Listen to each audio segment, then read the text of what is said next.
আসসালামু আলাইকুম এভরিওয়ান। বন্ধুরা, আমাদের মাননীয় সংসদ সদস্য বীর মুক্তিযোদ্ধা ফজলুর রহমান, আমাদের কাকা মানে আমরা ফজলুর রহমান, আমাদের এই এমপি সাহেব বলল জামাত ইসলাম একজন মুক্তিযোদ্ধাকে দল থেকে বহিষ্কার করে প্রমাণ করলো যে তারা আসলে রাজাকারের দল।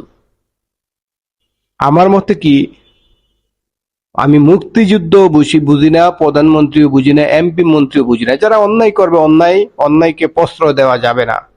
আমি যদি অন্যায় করি, আমাকেও প্রশ্রয় দেওয়া যাবে না, এইটাই নিয়ম।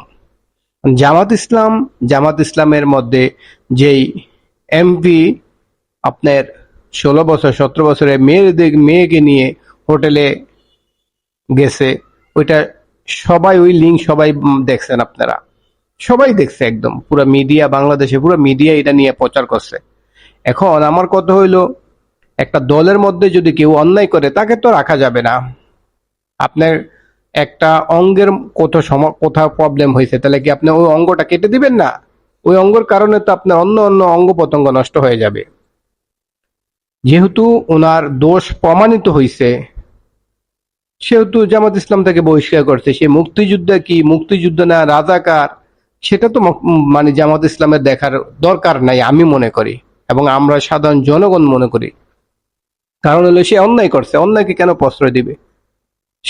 সে মেয়ে নিয়ে হোটেলে ধরা খাইছে, তাহলে মানে তার সকল কিছু প্রমাণ হয়েছে, তাকে অবশ্যই বহিষ্কার করছে।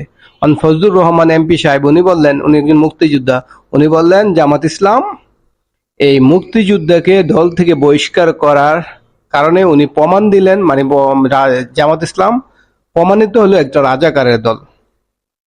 আসলে অন্যকে তো প্রশ্রয় দেওয়া যাবে না, অন্যকে প্রশ্রয় দিলে সমাজ নষ্ট হয়ে যাবে। এরকম করে এক এক এমপি মন্ত্রীরা এই কাজগুলাই করবে।